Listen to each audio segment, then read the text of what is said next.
parler ou dire que je veux changer ne suffit pas à changer les choses. Parfois, la volonté est l'impulsion même du changement. Mais derrière, il faut qu'il y ait des actes.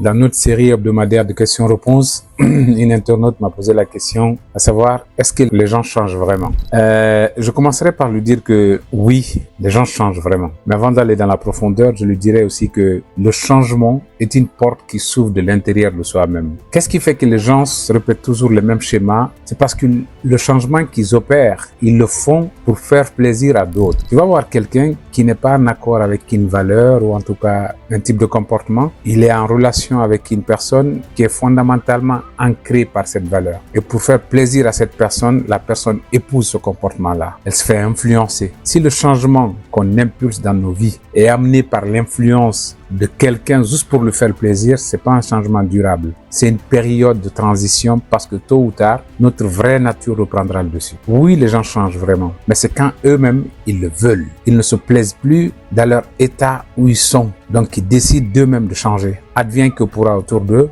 même si les gens qui sont autour d'eux ne comprennent pas les raisons ou l'acte même de changement qu'ils sont en train d'opérer. La deuxième chose qui est fondamentale de souligner aussi, c'est que parler ou dire que je veux changer ne suffit pas à changer les choses. Parfois, la volonté est l'impulsion même du changement. Mais derrière, il faut qu'il y ait des actes répétés dans le temps. Là où les gens se trompent aussi, ils se disent que je veux changer. Ils adoptent de nouvelles habitudes, de nouveaux comportements. Au bout de 2 mois ou 3 mois, ils pensent que le changement va être visible. Changer est une constance qui demande beaucoup de temps. C'est pourquoi les gens qui changent, ils prennent d'abord conscience que quand ils vont enclencher ce changement-là, ils vont peut-être perdre des amitiés, ils vont pas se faire comprendre, tout le monde va les abandonner, ils vont se sentir isolés. Donnons un exemple caricatural. Tu as un jeune qui sort tous les jours, qui fait la fête, qui a un cadre d'amis et qui font tous la fête. À un moment donné, tu prends conscience que tu n'avances pas, que ta vie n'évolue pas, tu as envie de changer. Tu te dis, voilà, j'ai conscience que je dois changer. Mais qu'est-ce que ce changement-là va me coûter? Je dois accepter que ces amis-là ne comprendront pas pourquoi je ne fais plus les mêmes choses que je faisais habituellement avec eux, pourquoi je me comporte différemment maintenant. Et je vais me dire que peut-être que je perdrai ces amis-là.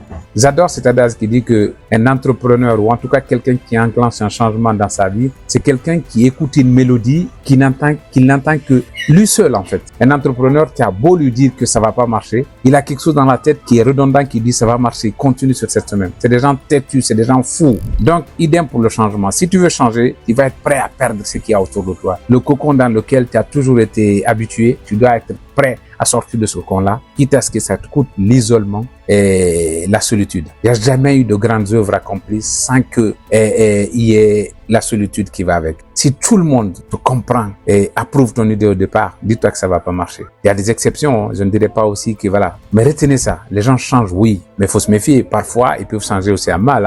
Les fréquentations, tu fréquentes quelqu'un, tu étais quelqu'un qui avait une constance. Par exemple, tu as une routine bien cadrée, bien réglée pour aller vers tes objectifs. Tu rencontres quelqu'un qui te fait détourner de ces objectifs-là. C'est là aussi un changement. Changement, mais négatif, allant dans le mauvais sens. Mais puisqu'il s'agit du changement, la question c'est est-ce que les gens changent positivement? Oui, personne n'est né pour rester constamment à la même place. Si vous êtes conscient que votre état ne vous plaît plus, si vous êtes conscient que vous voulez aller de l'avant vers vos objectifs, si vous avez trouvé les routines que vous devez inclure dans votre vie, c'est à vous d'enclencher le changement. En vous disant préalablement que oui, le changement est possible. Tout le monde peut changer. Personne n'est né avec un état figé dans lequel il doit demeurer. Mais il faut accepter que ça va vous coûter, ça va prendre du temps. Les paroles ne suffisent pas, il faut de l'action. Alors si votre changement provient de l'intérieur de vous-même, si la porte s'ouvre de l'intérieur de vous-même, alors à vous l'aventure, à vous le chemin pour aller vers vos objectifs. Ici Magdi Khan, NGI. J'estime avoir répondu à la question, en tout cas pour ma part. On attend aussi, est-ce que les gens changent vraiment? Vous répondez dans les commentaires. Et si oui ou sinon, pourquoi et comment? À bientôt sur la page NGI. Envoyez-moi vos questions. Merci la famille.